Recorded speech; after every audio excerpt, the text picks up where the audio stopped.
wow, it's sounds amazing, and it's just a huge honor, and especially seeing some of the past recipients, and many of them idols and mentors of mine. So, and obviously being named after Stan. I mean, Stan the man, right?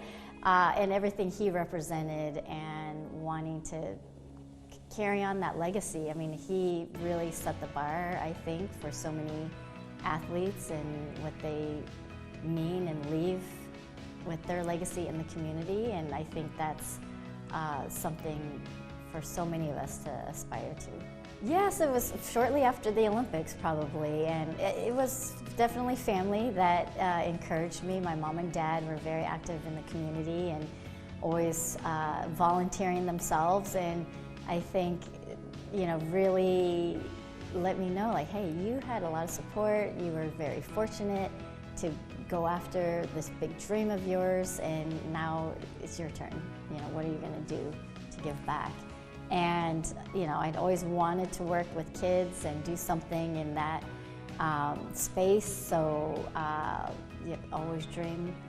My nonprofit was created, and it's been 29 years, almost 30 years this coming year. So it's amazing, but you know, it's you know, so many people I think ahead of me have really inspired the work. So in a lot of Olympic sports, and especially Winter Olympics, you're kind of an unknown going into the games, and it's kind of your one moment to shine.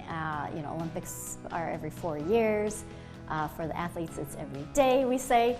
But you know, you kind of come from the unknown, and all of a sudden a household name, because nowadays, you know, the Olympics is watched by, you know, billions around the world. So it's pretty incredible when you have success there, and then you come home and all of a sudden life is a lot different. I mean, it's very humbling. I think, looking back, it was really scary at 20 years old. It's like, ooh, what does that mean? What do I have to do? Like, what am I, you know, you don't want to do the wrong thing. But I think easing into it and realizing you just have to be yourself, and, you know, be as positive as you can, and, you know, it works for some people and it doesn't for others, and that's okay. So, you know, be who you are, and as long as you're comfortable and doing your thing, then, you know, that's all you can ask for. I think everyone was excited to hear her come back, because, you know, at 16 and retiring, there was just, oh, there's a little bit more left in you, Alysa, come on.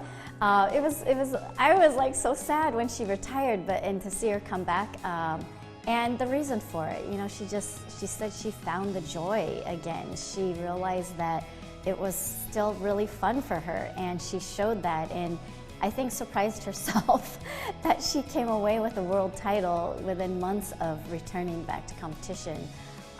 So, you know, she has another full year under her belt, and is just going to get, you know, better and better as February approaches. So, you know, great for her. I've seen her come up as a young skater, and you know, small words here and there with her at different events when I've seen her.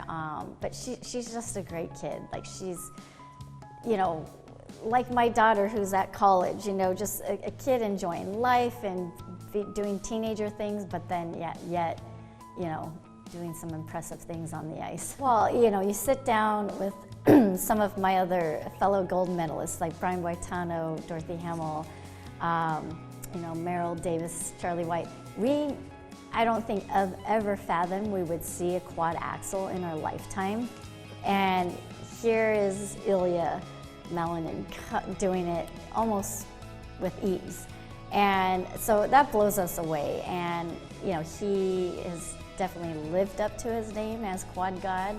And, you know, it's, the gold is really his to lose. You hate to say that, but he's just heads and tails above the rest of the competition. But he does have competition. There are some great competitors out there for him, but he's changed the game. It comes down to consistency, and you hear that a lot in skating, because yes, you only have 6.5 minutes to go out there and prove you're the best or deserve a medal. And there's no room for mistakes. And it's the way you train. I think it's the consistency in training and the discipline, and then transferring that into competition. And when your body's trained to do something, then even under pressure, sometimes you have to fall back on that, because I know for sure in my Olympic performance, I had no idea if I was going to land my last jump,